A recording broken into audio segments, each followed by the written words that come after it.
Hello guys, আসসালামু আলাইকুম। This is Jewel Rana and welcome to technology Bangla টিউটোরিয়ালে আপনাদের স্বাগত। সম্মানিত অডিয়েন্স, আপনার কাছে ভোটার আইডি কার্ড আছে, কিন্তু ভোটার আইডি কার্ড দিয়ে কিন্তু আজকাল সব ধরনের কাজ করা যায় না। তো সেই ক্ষেত্রে কিন্তু আপনার অনেক ক্ষেত্রে জন্ম নিবন্ধন কার্ডেরও কিন্তু প্রয়োজন হয়। তো আমরা অনেক সময় দেখা যায় ঘরে কোথাও জন্ম নিবন্ধন কার্ডটি রেখেছি, সেখান থেকে হারিয়ে গেছে কিংবা খুঁজে পাচ্ছি না। তো সেই ক্ষেত্রে কিন্তু আমরা অনেকটা বিপদে পড়তে হয় এবং আমাদের যেটা করতে হয়, নির্বাচন কমিশনের অফিসে গিয়ে তারপর কিন্তু সেটাকে কালেক্ট করতে হয়।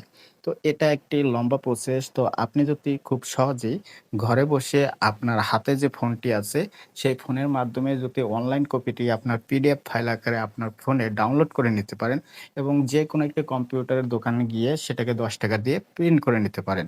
তো এটা আপনার জন্য কতটা ইজি হবে একটিবার একটু ভেবে দেখুন। তো এটা কিভাবে করবেন সম্পূর্ণ প্রসেসটি থাকছে আমাদের এই ছোট্ট ভিডিওতে। তাই এই ভিডিওটি আপনাদেরকে অনুরোধ করব সম্পূর্ণ দেখার জন্য। আর আপনি যদি আমাদের ইউটিউব চ্যানেলের নতুন দর্শক হয়ে থাকেন তাহলে আমাদের ইউটিউব চ্যানেলটি সাবস্ক্রাইব করে রাখবেন। পাশাপাশি ফেসবুক পেজ থেকে হলে ফেসবুক পেজটি ফলো করে রাখবেন। সো গাইস, চলুন তাহলে আমরা চলে যাই মূল ভিডিওতে। Get start the video.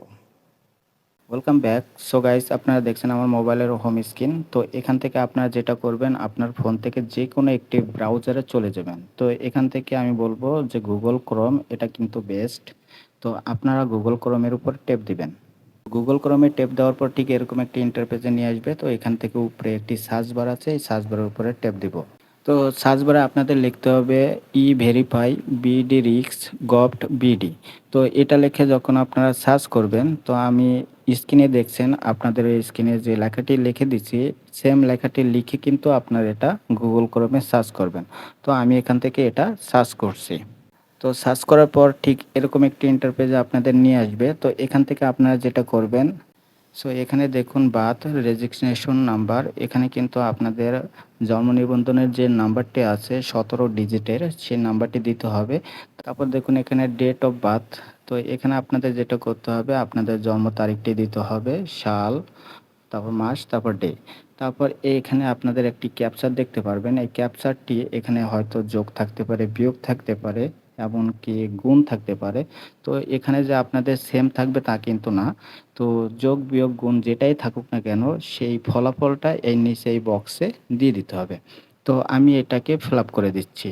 So guys, আপনারা দেখতেই পাচ্ছেন আমি কিন্তু এটাকে ফিল আপ করে দিছি। ফিল আপ করে দেওয়ার পর তারপর আপনাদের যেটা করতে হবে, এখানে এই যে সার্চ বার আছে, এই সার্চ বারে আপনারা সার্চ করবেন। তো সার্চ করার পর ঠিক আপনাদের এরকম একটা ইন্টারপেজে নিয়ে আসবে। তো এখানে দেখুন আপনার সমস্ত ডিটেইলস কিন্তু এখানে দেখা যাচ্ছে। তো এখান থেকে আপনি যেটা করবেন, এটা কিন্তু আপনার অনলাইন কপি।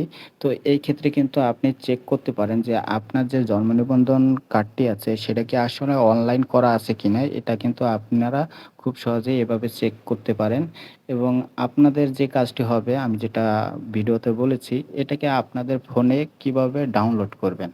তো তার জন্য আপনারা যেটা করবেন, এই যে উপরে 3 ডট অপশন আছে, এখানে ট্যাপ দিবেন। এখানে ট্যাপ দেওয়ার পর এরকম একটা ইন্টারফেসে নিয়ে আসবে। তো এখান থেকে একটা অপশন আছে শেয়ার, এই শেয়ার অপশনে ট্যাপ দিবেন।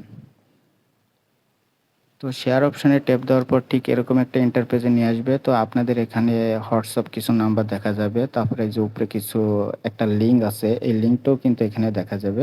তো আপনি চাইলে এখান থেকে এই লিঙ্কটি কপি করে যেকোনো কাউকে হোয়াটসঅ্যাপে কিংবা মেসেঞ্জারে দিতে পারবেন। তো আমাদের যে কাজটি হবে, এখান থেকে আমরা ডাউনলোড করব।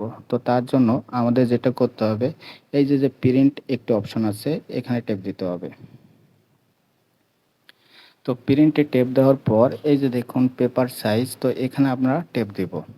এখানে ট্যাপ দেওয়ার পর এখানে পেপার সাইজগুলো যা আছে তাই থাকবে। তো যেটা করব, এই যে উপরে একটি অপশন আছে, এখানে আমাদের ট্যাপ দিতে হবে। এখানে ট্যাপ দেওয়ার পর দেখুন এখানে সেভ অ্যাজ পিডিএফ, এই অপশনে ট্যাপ দিতে হবে। এই অপশনে ট্যাপ দেওয়ার পর দেখুন এরকম আপনাদের জন্ম নিবন্ধন কার্ডটি চলে আসবে। এভাবেই কিন্তু আসলে প্রিন্ট হবে, পিডিএফ ফাইল আকারে এভাবেই থাকবে। তো এই যে উপরে যে একটি আইকন আছে, ডাউনলোড চিহ্ন দেওয়া আছে এবং পিডিএফ, এটা কিন্তু লেখা আছে। তো আমরা যেটা করব, এই পিডিএফ এখানে ট্যাপ দিব। এটা হচ্ছে আপনার ফোনের ফাইল ম্যানেজার। তো আপনি এই ডকুমেন্টসটা কোথায় সেভ করে রাখতে চাচ্ছেন সেটা কিন্তু এখানে দেখা যাবে। তো আমি এখান থেকে ফাইলটি সিলেক্ট করে দিচ্ছি। তো তো এখানে যদি আমি ফাইলটি সিলেক্ট করে দেই, ফাইলটি সিলেক্ট করে দেওয়ার পর তারপরে এখানে এই যে একটা অপশন আছে সেভ, এই অপশনে ট্যাপ দিতে হবে। সো গাইস, এবার কিন্তু আমাদের এই মানে জন্ম নিবন্ধন কার্ডটি পিডিএফ ফাইল আকারে আমাদের ফোনে সেভ হয়ে গেছে এবং ফাইল ম্যানেজারে এটা কিন্তু সেভ হয়ে গেছে। তো আমরা যদি ফাইল ম্যানেজারে যাই, সো দেখুন ফাইল ম্যানেজারে গেলে এটা কিন্তু আমাদের সেই পিডিএফ ফাইলটি যেটা আমরা ডাউনলোড করেছিলাম। তো দেখুন এটা কিন্তু এখানে দেখা যাচ্ছে। তো এখন কিন্তু আপনি যে কোনো কম্পিউটারের দোকানে গিয়ে 10 টাকা দিয়ে প্রিন্ট করে খুব সহজেই আপনার কাছে রেখে দিতে পারেন এবং আপনার ফোনে থাকলে আপনি কিন্তু যে কোনো সময় যে কোনো জায়গায় আপনি কিন্তু এই পিডিএফ ফাইলটি কম্পিউটার দিয়ে প্রিন্ট করে তারপর কিন্তু আপনার কাছে রেখে দিতে পারেন। সো বন্ধুরা, ভিডিওটি এ পর্যন্ত। এই ভিডিওটি দেখে যদি আপনার একটু হলেও উপকারে আসে কিংবা আপনার কাছে ভিডিওটি হেল্পফুল মনে হয়, তাহলে ভিডিওতে অবশ্যই একটি লাইক করে দিবেন এবং কমেন্ট করে আপনার মতামত জানিয়ে যাবেন। আর শেয়ার করে আপনার বন্ধুদের দেখার সুযোগ করে দিবেন। সো সকলে ভালো থাকুন, সুস্থ থাকুন, সেই আশা রেখে আজ বিদায় নিচ্ছি। দেখা হবে কোনো একটি ইন্টারেস্টিং ভিডিওতে। আল্লাহ হাফেজ।